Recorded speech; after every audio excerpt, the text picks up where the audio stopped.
pessoal, boa noite. Tudo bem com vocês? Então, hoje terça-feira, dia das nossas palestras. O tema é engajar-se em ações benéficas. Um tema bastante precioso. Parece comum, mas não é tão comum assim. Parece fácil, mas também não é tão fácil assim. Apesar disso, é uma aspiração comum de todos nós. Quando a gente pensa nas qualidades, né, e engajar-se em ações benéficas no mundo, um dos principais benefícios que nós podemos, ao desenvolver a intenção de desenvolver práticas benéficas no mundo, quando nós verdadeiramente desenvolvemos essa intenção, nós oferecemos a nós mesmos um grande benefício, mas ao mesmo tempo é um enorme desafio, talvez o maior de todos. Porque quando nós engajamos em ações benéficas, nós estamos dando prioridade à necessidade do outro. E isso a gente sabe que é um tanto quanto tarefa difícil, né? Por quê? Porque nós temos que renunciar àquele hábito muito enraizado em nós, de darmos e oferecermos sempre prioridades a nós mesmos, às nossas necessidades. Então, quando nós desenvolvemos um mindset, no sentido de que as nossas ações, das mais simples possíveis até as mais complexas, sejam direcionadas ao benefício de todos, e nós nos engajamos naquilo que chamam de ações benéficas, nós estamos, de uma maneira ou outra, renunciando às nossas prioridades. E isso realmente é um grande passo. Um passo, na verdade, extremamente necessário. Por quê? Porque enquanto nós sustentamos o holofote em nós mesmos, né? Parece que o sol nasceu só para nós. Existe um efeito nocivo em relação a isso. Porque quando nós nos tornamos foco de nós mesmos, sem entender a natureza da interdependência, também acontece que as nossas preocupações, as nossas emoções aflitivas, também são amplificadas. A outra coisa é que sustentar essa visão egóica, além de amplificar as nossas emoções aflitivas, também nos afasta de um entendimento extremamente necessário,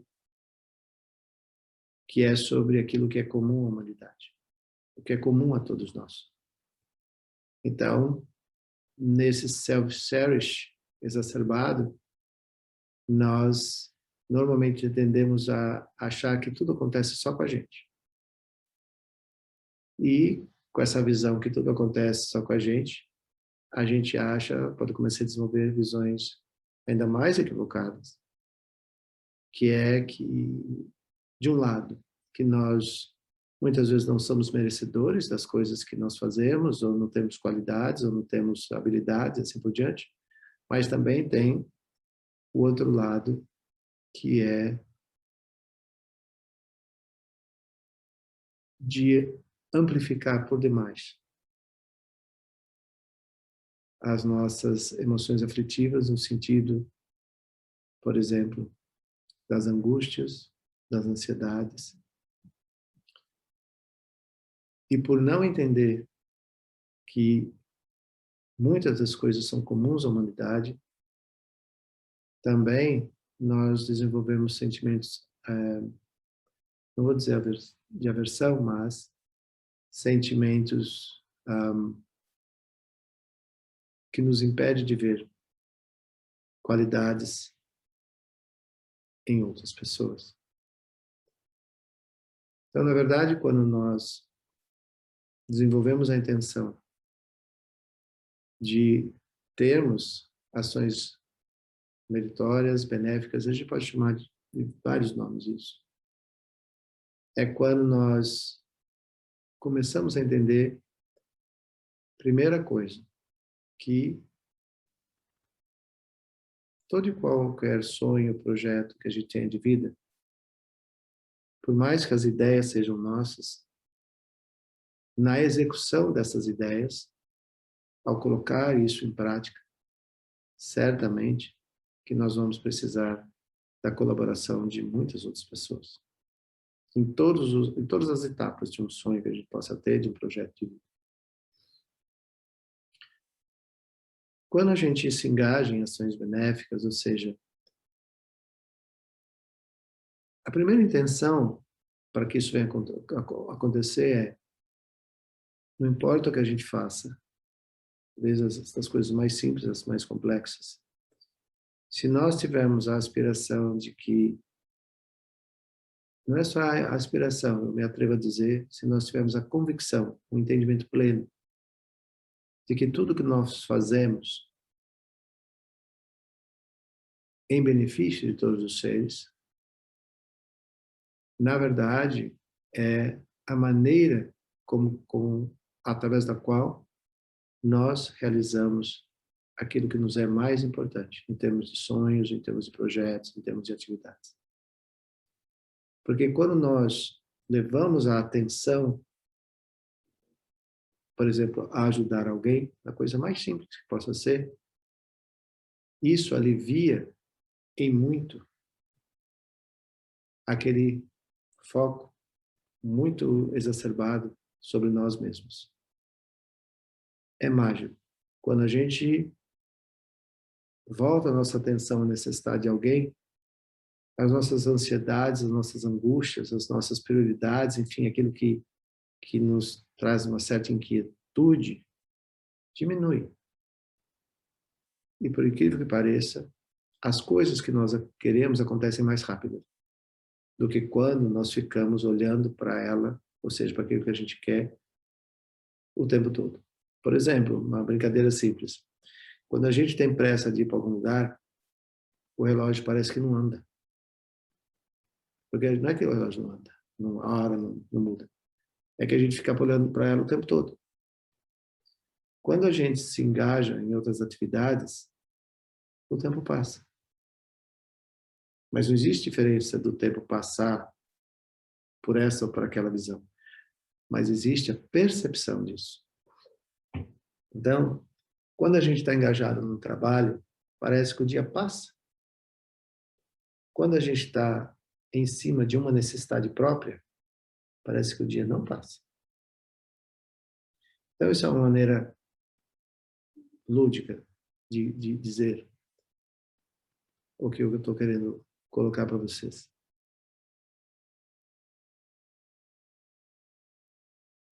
A sociedade costuma dizer que não há a mínima possibilidade de nós nos desenvolvermos enquanto seres humanos se nós não dedicarmos parte do nosso tempo em ajudar outras pessoas.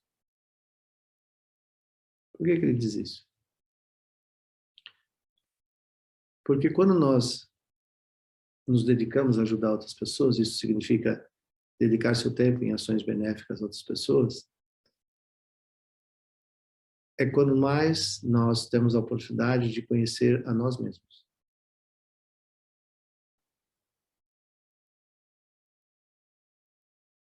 Isso não é difícil de entender.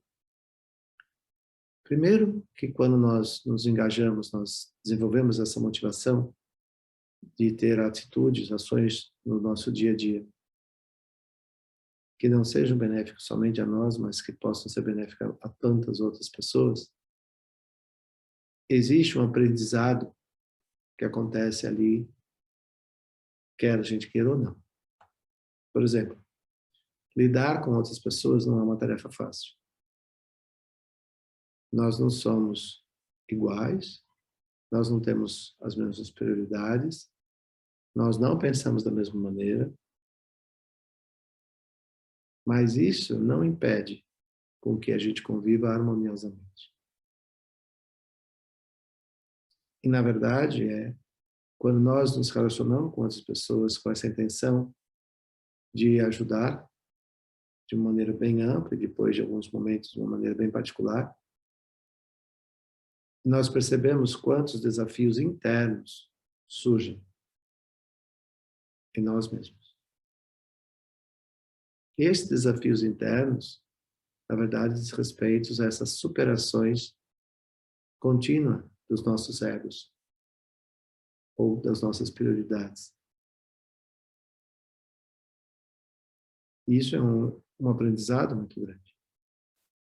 Então, por exemplo, se você pega as paramitas, as 6 paramitas, você pega lá generosidade, ética, paciência, esforço, concentração, né? Que essas seriam as qualidades que nós podemos oferecer quando nós nos engajamos em ações benéficas a outras pessoas.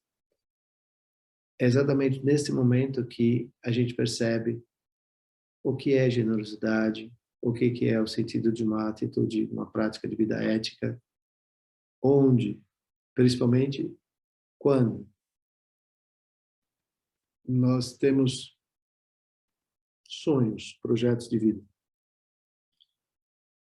O cuidado que a gente tem que ter em cada passo que a gente dá para alcançar esse sonho, alcançar isso que a gente está planejando, a gente tem que perceber se nós não estamos passando por cima de ninguém, se nós não estamos usando de atitudes não éticas, que seria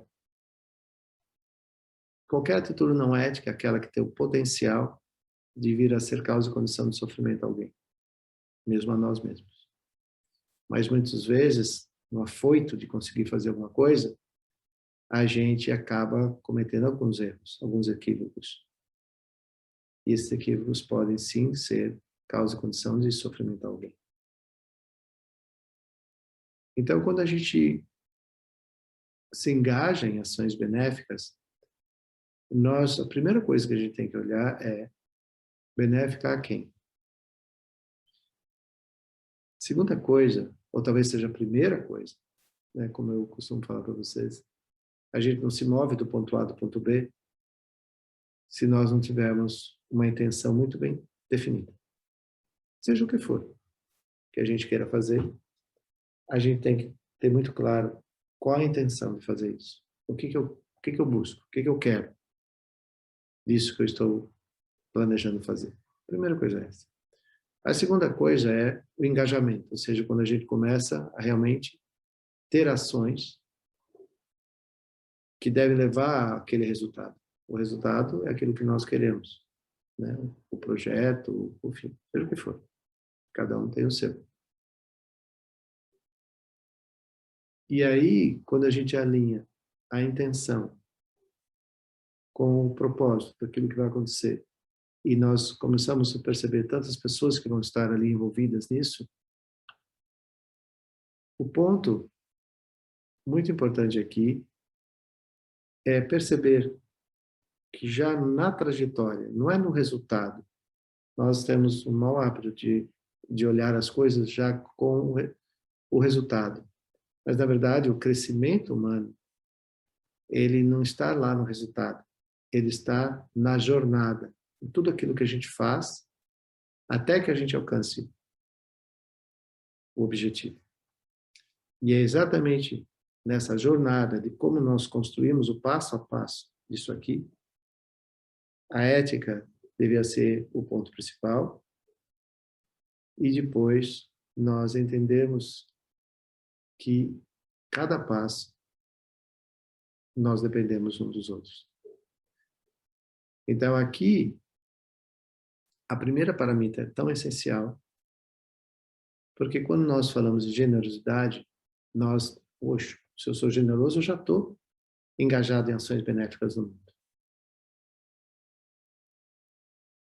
A primeira generosidade, na verdade, o primeiro sujeito que se beneficia com a generosidade, com o aprendizado da generosidade, somos nós mesmos. Porque generosidade aqui, como é que se aplica isso? é exatamente naquilo, o que eu estou oferecendo de mim para que o meu projeto, o meu sonho, o que seja, realmente possa ser benéfico. Essa é uma pegada bastante interessante que a gente tem que aprender a ter. O nosso crescimento pessoal, ele está na jornada do projeto, ele não está no resultado do projeto. Quando a gente realiza o projeto está pronto. Por exemplo, vamos dizer que eu vou fazer um sino. Por que eu quero fazer um sino? Ou eu vou fazer um damaru, ou eu vou fazer um almoço. Qualquer coisa que eu vou fazer. A primeira pergunta é, qual a minha intenção de fazer isso? E realmente a segunda pergunta é, a quem eu vou estar beneficiando a fazer isso? Quando nós olhamos e podemos até perceber que estamos beneficiando essa, aquela, um monte de gente, se eu entendo que para que eu possa beneficiar esse monte de gente, o maior beneficiado estou sendo eu, na jornada. As pessoas vão se beneficiar, muitas delas, do resultado, mas nós, enquanto protagonista da ação, estamos nos beneficiando em cada passo disso, porque em cada passo, certamente, nós vamos ter que superar algumas dificuldades, e muitas delas internas. E por isso que entra a generosidade logo de cara. A generosidade da escuta, a generosidade da paciência, a generosidade da conversa, do ensinar a fazer ou aprender a fazer. Lembrar que generosidade é uma coisa, é uma qualidade humana tão incomensurável. Por isso, talvez, que ela seja a primeira das parâmetros. Porque generosidade não diz respeito a dar coisas às pessoas. Na verdade, o maior ato de generosidade que nós temos é nos doarmos a alguém. Não alguém em específico, necessariamente, mas que o resultante das nossas ações seja causa e condição de benefício e felicidade incontáveis seres. Então, na verdade, é um ato de generosidade, porque você está oferecendo algo a alguém. Mas o primeiro a ser beneficiado da generosidade somos nós. Porque o aprendizado de ser generoso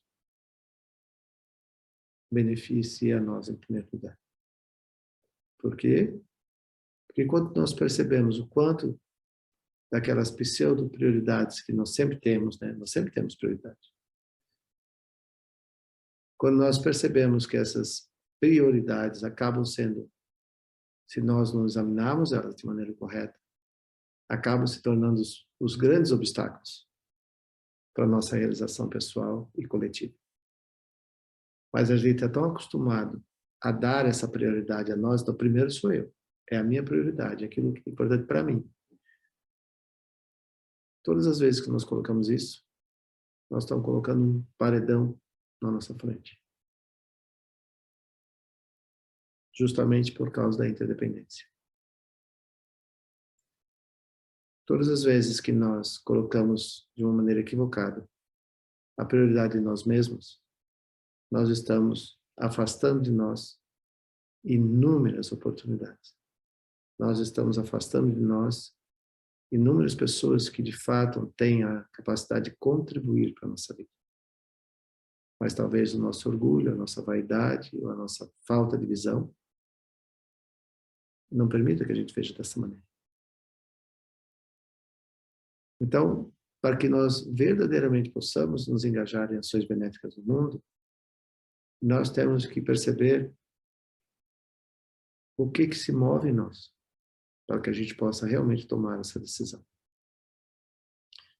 Há muitas pessoas que têm realmente ideias muito legais, que têm verdadeira vontade de fazer coisas que realmente poderiam beneficiar muitas pessoas, mas quando elas percebem a responsabilidade que elas assumem perante elas mesmas, para que elas possam se engajar naquelas ações, elas desistem.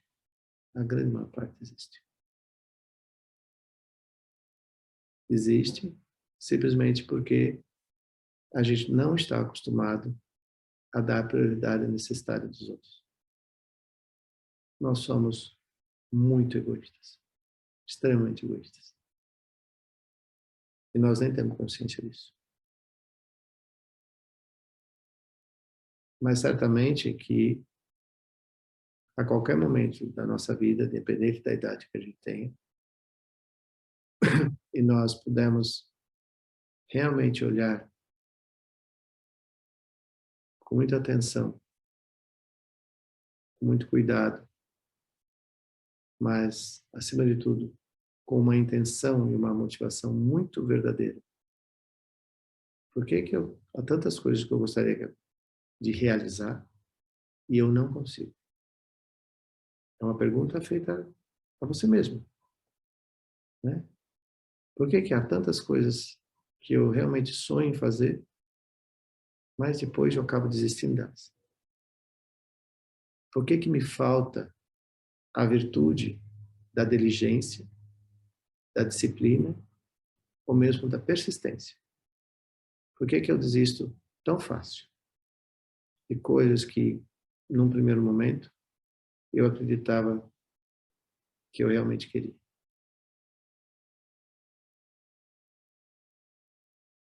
Até aqui parece que a conversa não está indo na direção da temática da conversa, da palestra.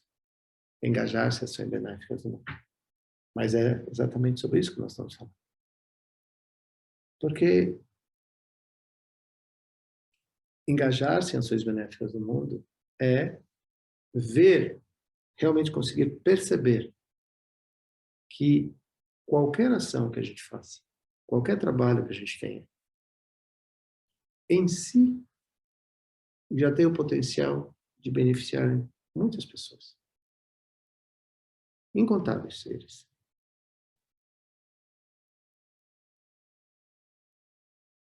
Mas talvez a gente não perceba isso. Uma das razões de não perceber isso é a ilusão do ego. A ilusão do ego acha que somente ações grandiosas, que reverberem, que dê ibope na internet, nas redes sociais, é que são benéficas. Muito pelo contrário. Tem muita gente trabalhando nesse momento, em hospitais, por exemplo, enfermeiros, equipes, né? Médicos, enfermeiros, salvando muitas vidas. E, obviamente, que isso são ações benéficas.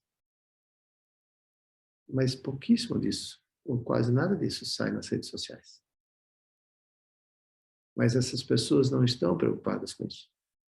Elas estão preocupadas em beneficiar, em ajudar, em promover saúde e bem-estar, no caso da saúde que eu estou falando em particular aqui, ao paciente, à família do paciente. Agora, se você pensar que cada vida que você está salvando, que cada paciente que você está reabilitando para que eles possam retomar sua vida normal, quantas pessoas, cada uma dessas pessoas que você está ajudando vão beneficiar, ou que tem o potencial de beneficiar, você entende que esse número se torna um número muito grande. Então, diretamente você está, a seu trabalho como enfermeiro, por exemplo, eu só como exemplo, né? Está ajudando aquela pessoa. Só que você não tem dimensão de que a vida, as ações que essa pessoa vai ter, vai beneficiar mais um tantos, e outros tantos, e outros tantos, e outros tantos.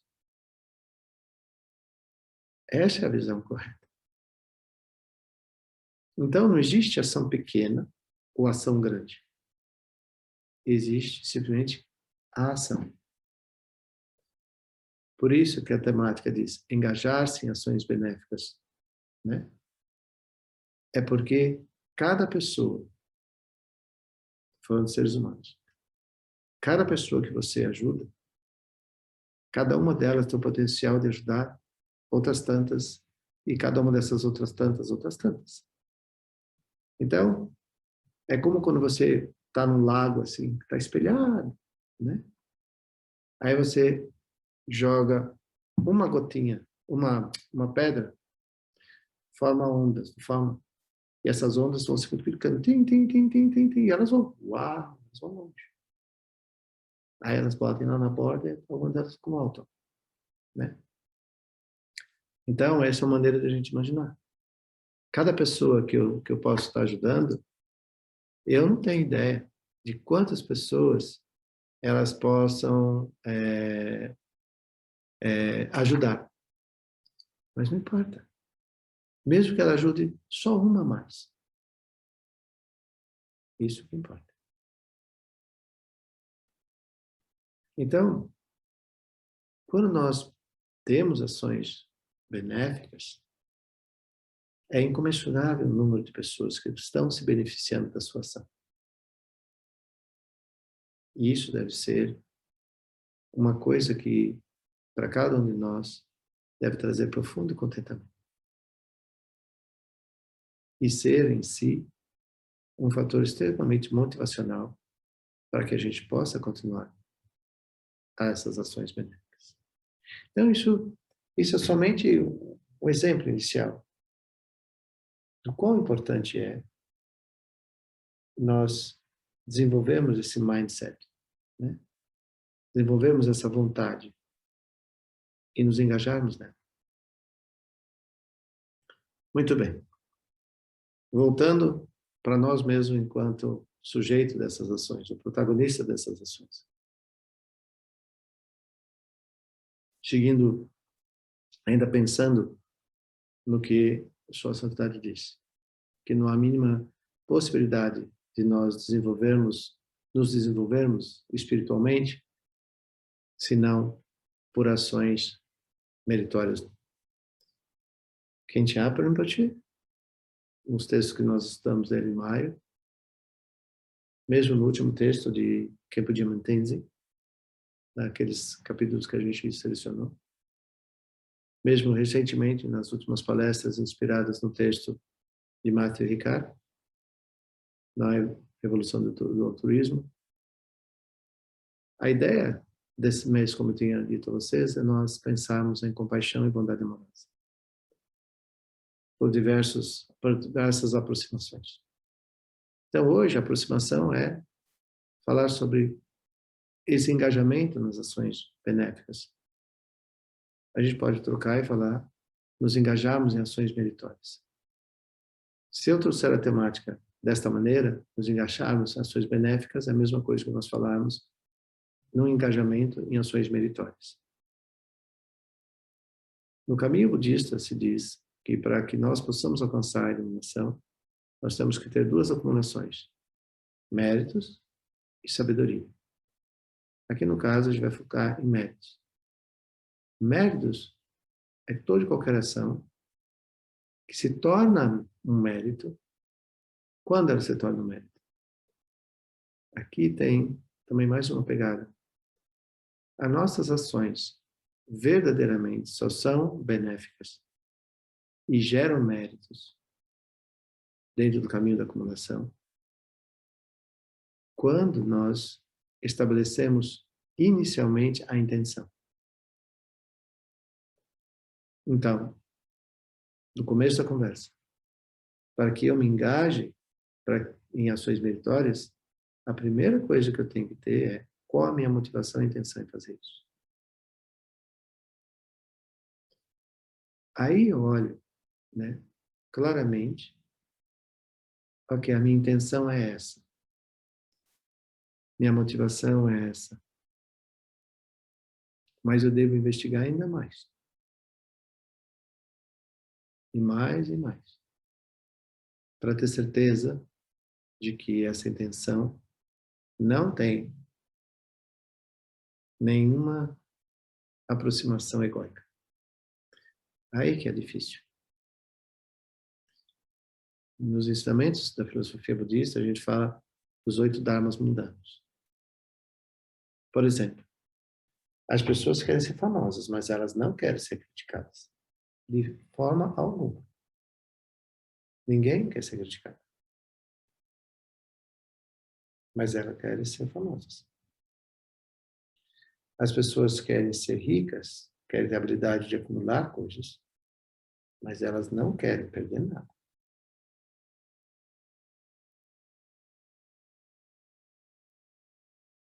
Isso não é possível. Por exemplo, só estou dando um exemplo.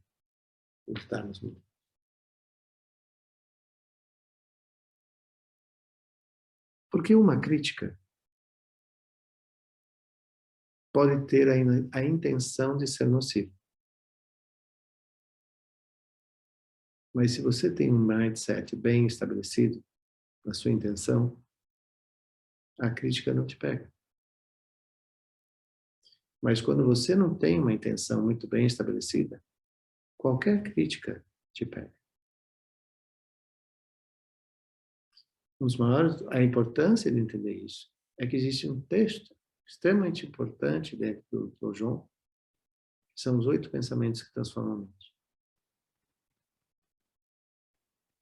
Esses 8 versos, a maior parte de vocês, eu tenho certeza que já ouviram, já treinaram, já estudaram, enfim, sabem mais que eu. Mas esses 8 versos é exatamente para que nós venhamos a perceber se a nossa motivação e intenção era realmente verdadeira. Por exemplo, os versos diz: se a pessoa a quem eu ajudei durante toda a minha vida me caluniar, me maltratar, me maldizer, possa ter ela como um grande mestre. Parece algo assim muito antagônico, mas não é. Porque quando você verdadeiramente ajuda uma pessoa, você não ajuda uma pessoa com a intenção de ser elogiado, que ela te põe uma placa na rua, alguma coisa assim. Você ajuda alguém porque te faz bem fazer o bem. Agora, existe também uma outra coisa que é muito comum a todos nós, sem exceção, cairmos nesses lugares de querermos ajudar pessoas que não querem ser ajudadas. Como é que eu sei quando uma pessoa quer ser ajudada e quando ela não quer ser ajudada? Porque geralmente as pessoas não pedem ajuda. Existe uma fraqueza em nós. E esse é o poder do ego. De nós não pedirmos ajuda. Quanto mais dificuldade uma pessoa tem de pedir ajuda, mais orgulhosa ela é.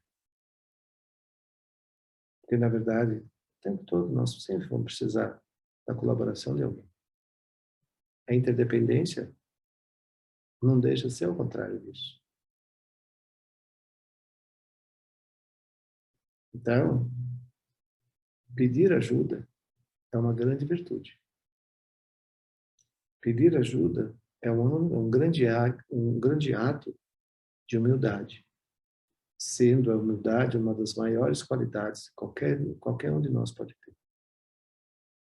A humildade é que possibilita que grandes projetos de vida possam acontecer na nossa vida. Grandes coisas possam vir a acontecer naturalmente na nossa vida. É quanto mais humildes nós formos. Mas não é aquilo que popularmente a gente chama de falsa modéstia, que é aquela humildade não verdadeira. A humildade verdadeira, ela tem uma característica muito própria. Então,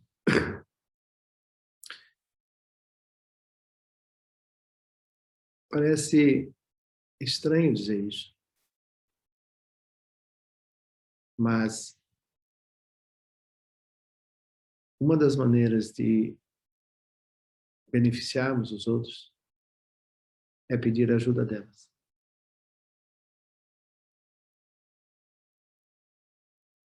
Vocês podem estar perguntando, mas como assim? Quando você pede ajuda a alguém, você dá a ela a possibilidade de se mover para fora dos limites que o ego dela impõe. Você, claro, acontece com a gente muitas vezes no dia a dia.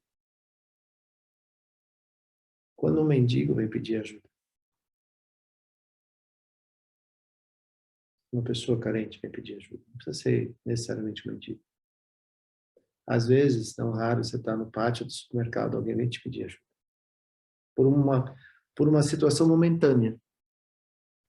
Aconteceu alguma coisa, perdi minha carteira, perdi meu dinheiro, nesse momento estou desempregado. Enfim, há muitas situações que são assim momentâneas, aconteceu naquele momento para aquela pessoa, não. Já uma pessoa, um mendigo, ele tem uma continuidade, né, nessa experiência, já está ali estabelecida já há algum tempo. Mas há pessoas que estão passando por necessidades momentâneas, frente a uma crise, alguma coisa assim, uma perda de emprego, algo assim. E de repente você está lá no meio, né, com suas sacolas de compra, e uma pessoa vem e te pede ajuda. Quantos de nós nos sentimos incomodados com isso?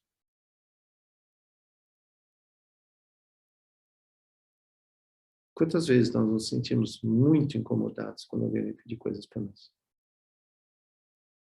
Acontece, com muita frequência. A gente não percebe que naquele momento o enfrentamento não é com a pessoa que está pedindo. O enfrentamento é nós com nós mesmos, com o nosso próprio orgulho, com o nosso próprio ego, com a nossa própria prioridade. A gente volta para o começo da conversa.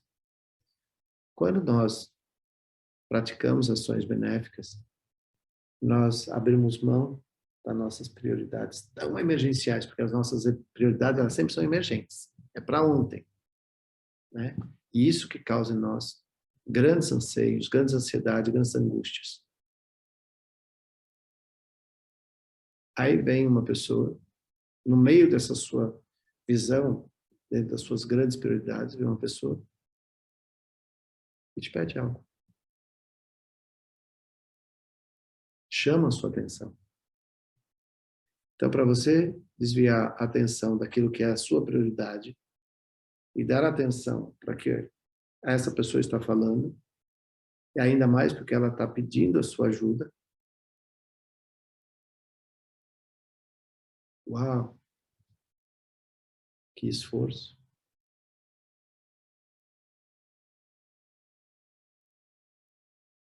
Então, a temática é de praticar ações benéficas ou meritórias, como vocês quiserem chamar, está aí, em coisas tão simples, tão corriqueiras, e que ultimamente tem se tornado muito presente. E às vezes até a pessoa vem, você pode me ajudar? Você já respondeu, não tem dinheiro. E ela fala, mas não é dinheiro que eu quero. Aí você já perdeu a sua primeira arma, falar que não tem dinheiro. Não é dinheiro que eu quero. Aí pode aparecer inúmeras outras possibilidades do que ela vai te solicitar. Mas o que eu estou dizendo aqui é o que acontece com a gente. O quanto a gente tenta evitar essas situações. Então, quando a gente quer realmente estabelecer esse mindset, ou seja, essa conduta, né? Pelo menos se desafiar a fazer isso. Quanto mais pessoas virem te pedir algo, melhor. Quanto mais você se expor a situações, melhor. Porque daí a gente vai ver o quanto é difícil fazer isso. Não é uma tarefa fácil.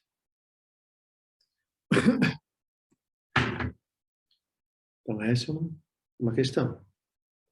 Então, dentro dos 8 pensamentos que transformam a mente,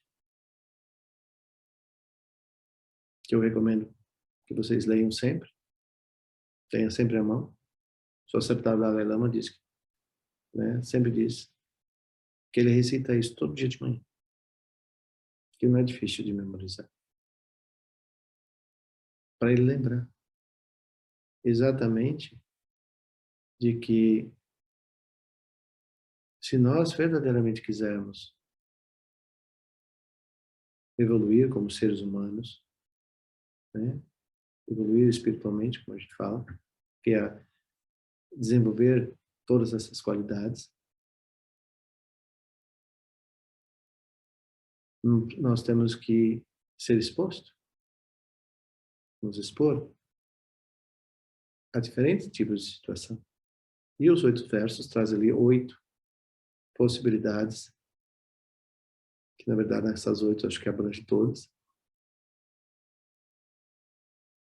para que a gente possa realmente observar se nós estamos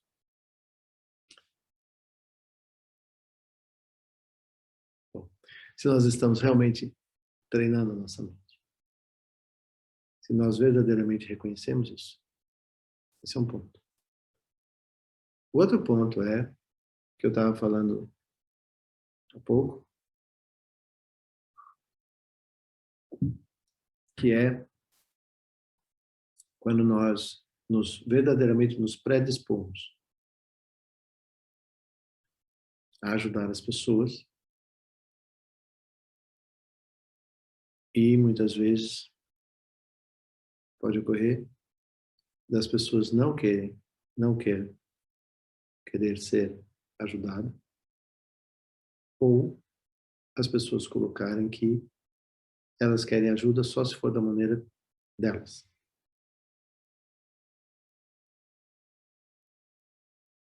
O que está se tornando muito comum hoje em dia. Como que nós podemos colaborar com essas pessoas?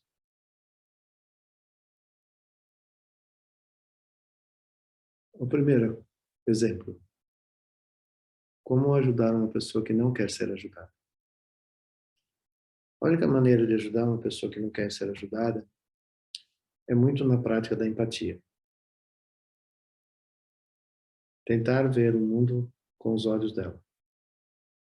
Tentar ter uma compreensão maior sobre ou como que essa pessoa vê o mundo.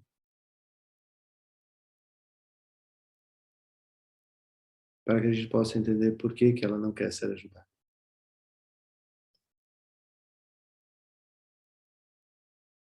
Apesar de, na nossa percepção, ela precisar de ajuda, na nossa percepção, a gente pode entender que nós temos como ajudá-la e também temos uma clareza talvez limitada de quais seriam os fatores que dificultam ela aceitar ajuda. Então, quando eu falo que nessas situações muito se aproxima de uma prática de empatia, que é a de ver o mundo com os olhos dela. Não com os meus olhos, mas com os olhos dela. Ler o script da vida dela. Entender isso.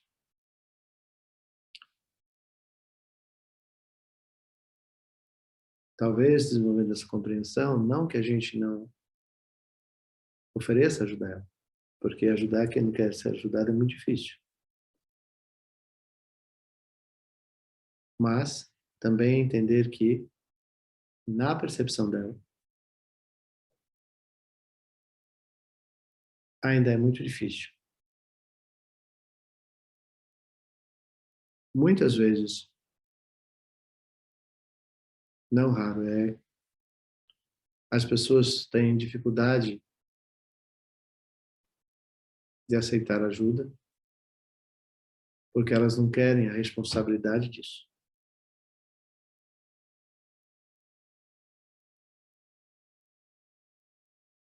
Aqui tem duas maneiras diferentes de observar isso. Uma é, quando você ajuda alguém,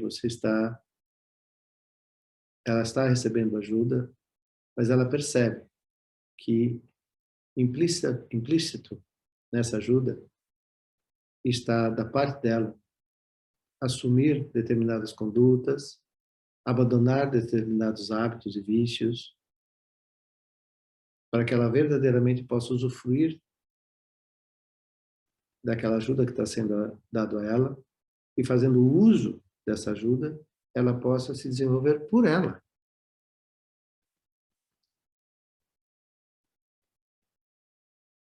A maior parte das pessoas não quer isso. Muitas pessoas têm dificuldade em aceitar ajuda justamente porque elas não querem se tornar responsáveis por si mesmas. Elas não querem assumir um dos grandes medos que existe é de assumir a responsabilidade. Ok, eu fui ajudada, eu já estou saudável, já estou pronto, agora até a emprego eu já tenho, mas agora eu vou ter que ser responsável por mim? Agora eu vou ter que assumir o meu papel no mundo. Aí elas desistem. Existe um mecanismo ali, um automatismo, que para essa pessoa parece ser mais fácil continuar desta maneira. Tendo uma ajuda aqui, outra ali, outra lá, que muito pode deixá-la fragilizada em muitos momentos da vida dela, mas ela talvez entenda que seja mais fácil ser assim, ela já se habituou a ser dessa maneira, e não assumir a responsabilidade sobre si mesma.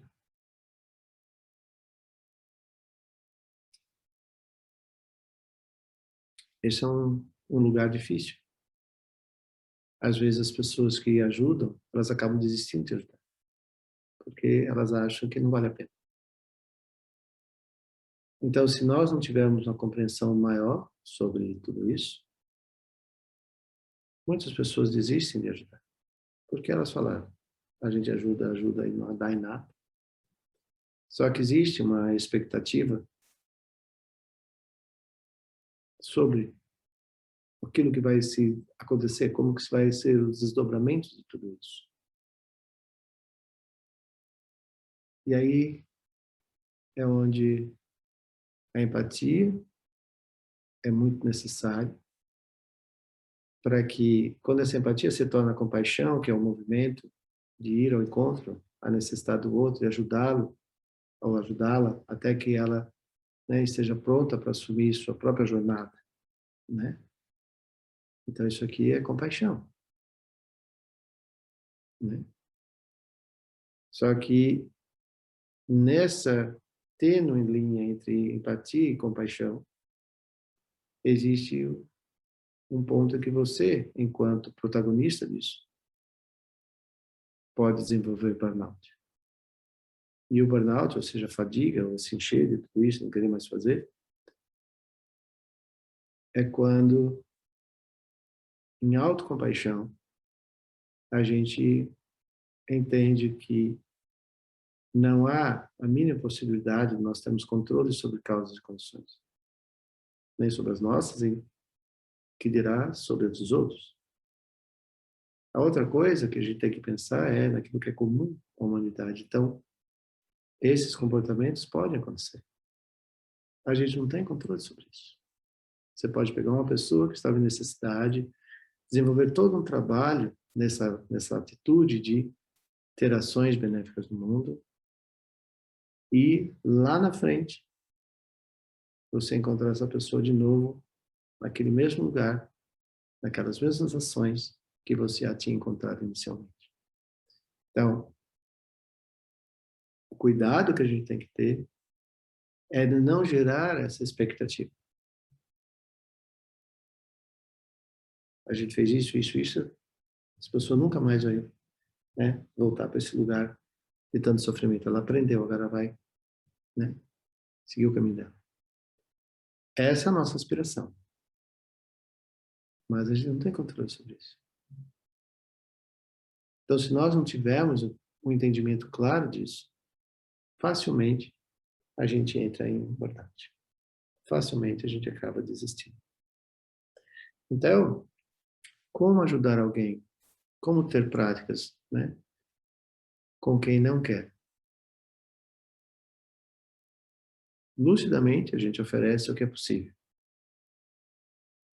Se a gente percebe que é uma resistência muito grande, a gente deve simplesmente deixar.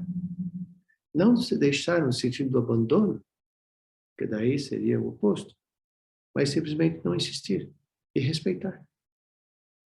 Você não quer? Não quer seguir? Não quer fazer? Não quer? Tá bom. Então, porque senão você vai entrar em burnout.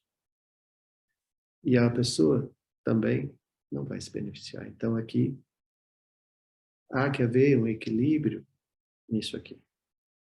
Compaixão, a compaixão humana, ela é ilimitada. Mas a gente não pode deixar que a compaixão se torne, para nós, uma causa e condição de burnout. Esse é um caso. O outro caso é quando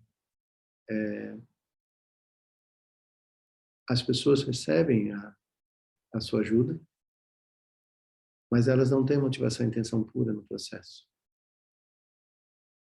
Então, outro dia falando sobre razão e solicitude, a linha tênue aqui entre razão e solicitude é: se você se torna uma pessoa extremamente no caminho da razão, racional, você pode achar muitos meios hábeis para justificar qualquer ação. E nisso você destruiu o meio ambiente, porque principalmente quando a razão é a razão econômica, aí tudo se justifica.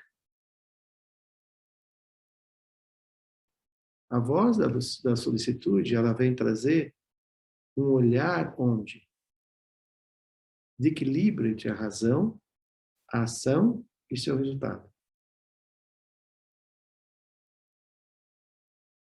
Muitas vezes, nós precisamos dessa razão para entender o processo através do qual nós podemos realizar coisas.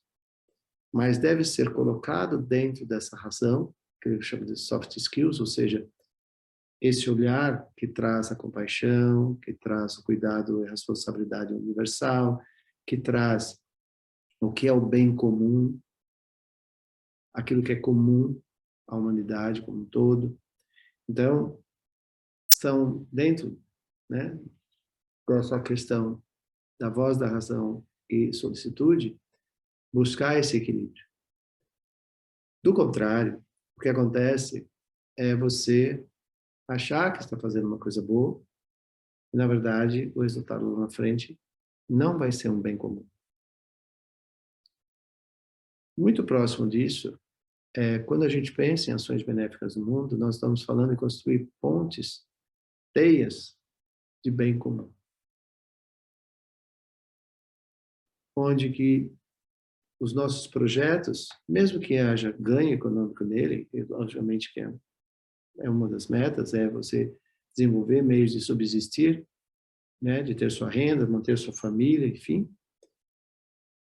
Mas também, enquanto bem comum, é o quanto tudo isso que você faz, como resultado, para além do seu ganho pessoal, possa ser também gerador de benefício a incontáveis outras pessoas. Por que eu estou dizendo isso? Porque quando você pode ajudar uma pessoa, você se engaja em ajudar as pessoas podem fazer proveito disso. De maneira não, no sentido, a palavra que se usa é oportunista. Né? Então, muitas vezes, em ações sociais, apesar da ação social em si ter em seu propósito um bem comum para muitas pessoas, existe por trás disso movimentos oportunistas. E recentemente a gente viu várias dessas coisas acontecerem no auxílio emergencial, que certamente é necessário, foi necessário e continuará sendo necessário. Mas também houve muito oportunismo em cima dessa abertura que se deu com o auxílio emergencial. Isso é só uma questão, né, de colocar. Então, sempre que nós temos essa ação de sermos benéficos, de promovermos dentro das nossas possibilidades, principalmente fazendo uso das 6 paramitas, nós possamos vir a ser benéficos às pessoas, ajudá-las para que elas decolem enquanto seres humanos e nós ficamos felizes de ver essas pessoas progredindo na vida delas. Nós também temos que tomar cuidado, não no sentido de julgamento, mas no sentido do discernimento, de discernir como fazer, para não tornar aquilo que a gente faz um vício, um hábito para os outros. Muitas vezes, dentro do âmbito das conversas, a gente fala sobre assistencialismo, a assistência social, assistencialismo, assim por diante, é justamente essa linha que divide, que coloca como que nós podemos ajudar sem tornar essas pessoas dependentes de nós. Esse é um ponto extremamente importante. Como que nós podemos ajudar as pessoas sem deixá-las dependentes de nós? Um ponto. Como que nós podemos ajudar as pessoas sem ter a má intenção de manipulá-las? Como que nós podemos ajudar as pessoas sem nos envolvermos ao ponto de desenvolvermos burnout? Fadiga mental, espiritual, emocional e assim por diante. Devido às expectativas que a gente gera, na ilusão que há controle sobre tudo isso e que as coisas vão ser exatamente como nós desenhamos ser. Então, tudo isso se coloca junto quando a gente fala, né, em promover ações benéficas, meritórias. Então, na linguagem do Dharma, quando nós falamos em ações meritórias, nós estamos falando especificamente de o que nós possamos fazer no nosso dia a dia, normalzinho, assim como a gente vive. O que a gente pode fazer que a gente possa ter como resultado das nossas ações a felicidade de outras pessoas. E aqui felicidade é de uma maneira bem ampla. Felicidade significa você, por exemplo, você pode financiar os estudos de uma pessoa, você pode oferecer um trabalho para as pessoas no sentido que elas se cresçam e se desenvolvam no ambiente de trabalho, quando elas aprendem, se auto-aprimorem e que elas saiam dali melhor do que elas entraram e que a gente fique feliz de ver que elas, a partir dali, conseguiram trazer grande significado e propósito para as suas vidas. A gente fica muito feliz em ver isso, né? Ou seja, tem que haver uma motivação, uma intenção bem definida. Mas como diz uma amiga minha, as nossas ações devem ter um começo, um meio e um fim. O começo é a intenção, o meio é como realizar e o fim é que essas pessoas decolem por si próprias e que não fiquem dependentes de nós. Elas podem permanecer conosco muito tempo. E como que eu percebo que ela não está dependente de mim?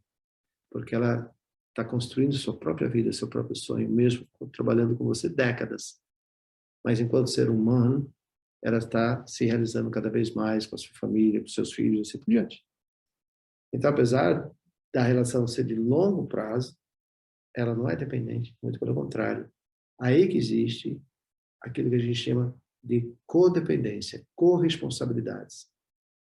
É quando existe essa vontade comum de todos que estão envolvidos de fazer uso daquela oportunidade para produzir incomensurável benefício a muita gente. Então, isso que a gente chama de corresponsabilidade. Somos todos, na verdade, a interdependência, uma outra maneira de nomear a interdependência é entender que a interdependência, na verdade, significa que nós somos corresponsáveis uns pelos outros. Nós não somos diretamente responsáveis, porque daí pode gerar toda essa relação de burnout, tudo que eu já falei anteriormente, mas quando você tem essa corresponsabilidade, você sempre entende que tudo que está sendo feito ali, existe um propósito, existe uma motivação, uma intenção, todas as coisas têm começo, meio e fim, e elas vão se renovando, se recriando todos os dias. Então, não fica numa mesmice, não é aquilo a mesma coisa. Não. As ideias vão evoluindo, o trabalho vai evoluindo.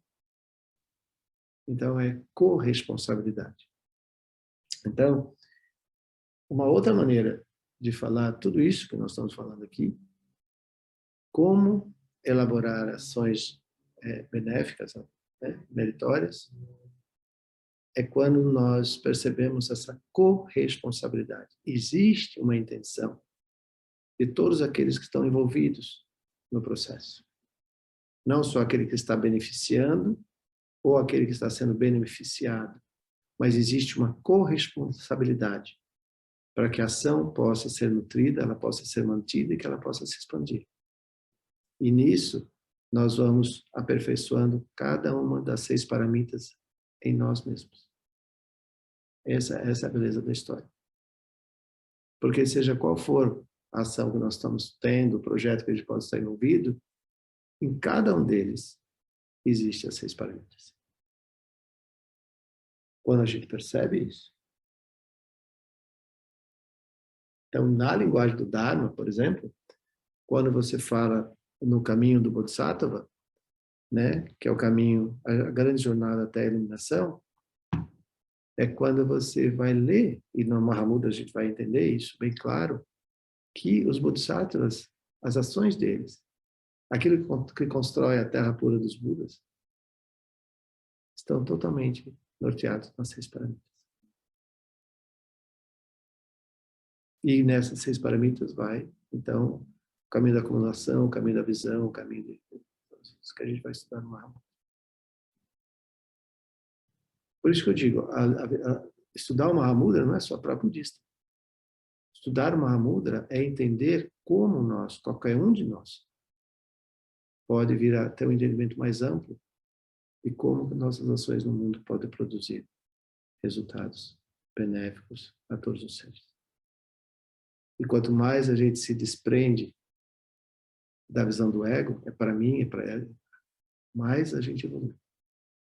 Então, essa visão equivocada, que quanto mais apegado ao ego, mais eu evoluo na vida, é totalmente equivocada. Quanto mais a minha visão for egóica, é para mim, eu sou mais importante, tudo é para mim, é meu projeto, é minha vida, é meu isso, é meu aquilo, a gente só está ficando atolado no bueiro. Porque não há nada que a gente possa fazer que não dependa da colaboração de outros. A gente pode até tentar. Tentar é uma escolha e um direito de todos nós. Mas lá na frente, a gente vai entender que nada acontece sozinho. Então, essa corresponsabilidade. Nós somos corresponsáveis uns pelos outros. Não há como ser diferente. Como eu digo, muitas vezes as pessoas têm grande dificuldade de aceitar ajuda porque elas não querem a responsabilidade. E numa visão bem direta do Dharma, principalmente quando a gente fala de compaixão, o primeiro, a gente fala, né? Quais são as pessoas que naturalmente se tornam objetos do nosso cuidado? Nossos pais. Por quê? Quando a gente lembra de tudo que eles fizeram por nós.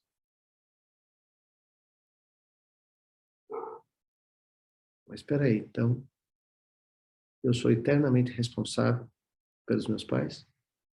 Sim. Se você quer evoluir como ser humano, não há como esquecer os seus pais. Ou aquelas pessoas que cumpriram esse papel na sua vida. Então, o Bodhisattva, a grande pegada do caminho Mahayana é justamente como, vamos dizer que você progrediu na sua vida assim, ó. Uau! Chegou lá. Agora você é o presidente de uma baita empresa com milhares de funcionários, você tem avião próprio, você... Uau!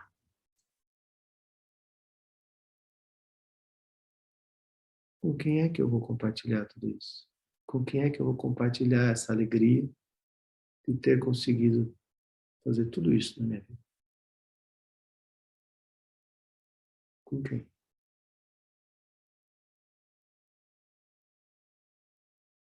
Primeiro com aqueles que me trouxeram ao mundo, que cuidaram de mim, que me vestiram, me deram alimentação, me deram as primeiras educações, que possibilitaram que eu chegasse onde eu cheguei. Isso é corresponsabilidade. Você não chegou lá em cima sozinho. Há muita gente a agradecer.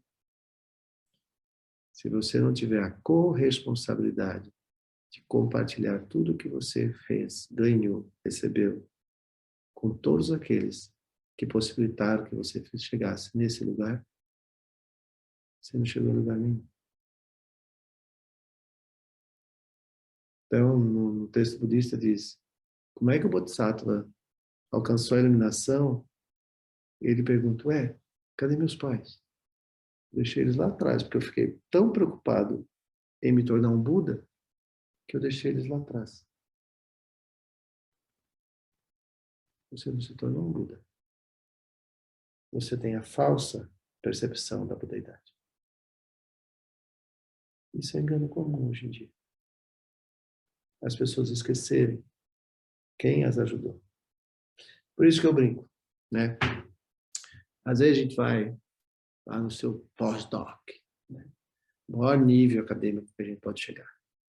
Aí você vai escrever lá, dedico esse pós-doc ao meu professor, a não sei quem, ao meu pai, a minha...